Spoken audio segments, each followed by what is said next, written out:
Dialóg vo vlaku. Ahoj. Môžem si sadnúť vedľa teba? Ahoj. Áno, pokojne si sadni. Kde ideš?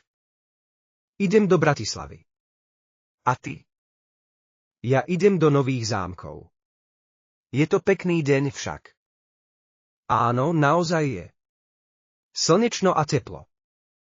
Túto trasu prechádzaš často. Áno, chodím sem každé 2 týždne. Pracujem v Bratislave. To znie zaujímavo. A čo robíš? Pracujem ako učiteľ.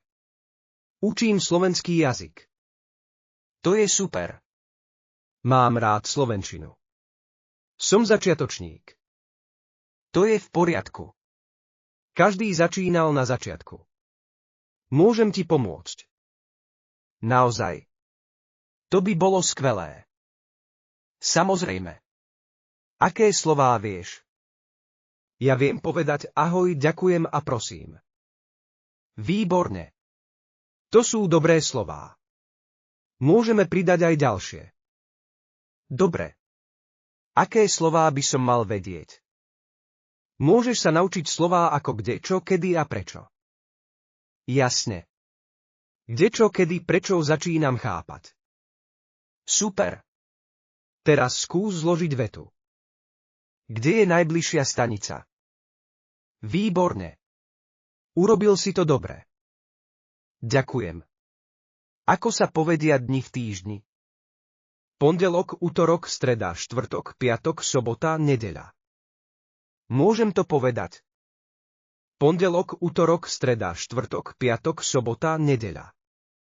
Veľmi dobre. Chceš sa niečo opýtať? Áno, aké sú tradičné jedlá na Slovensku? Máš rád brinzové halušky? Áno, počul som o tom. To je zemiakový cestovina, že? Áno, podáva sa s brinzou a slaninou. Je to veľmi chutné. To znie skvele. Určite to ochutnám. Dúfam, že sa ti to bude páčiť. A čo ty, máš nejaké obľúbené jedlo?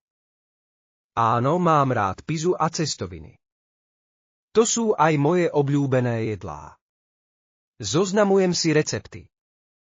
Kedy sa stretneme a pripravíme jedlo? Môžeme ísť do reštaurácie alebo si niečo uvariť doma.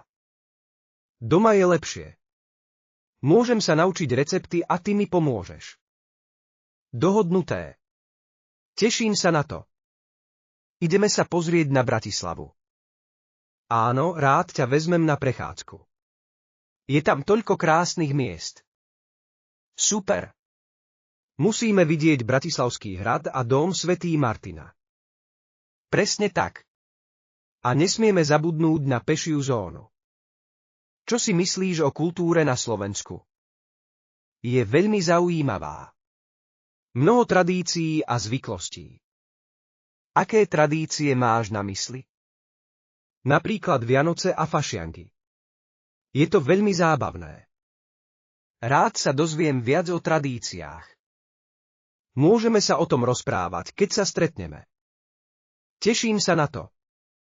Mám rád učenie. A ja rád učím. Uvidíme sa čoskoro. Áno, uvidíme sa. Ďakujem za rozhovor. Rádo sa stalo. Prajem ti príjemnú cestu.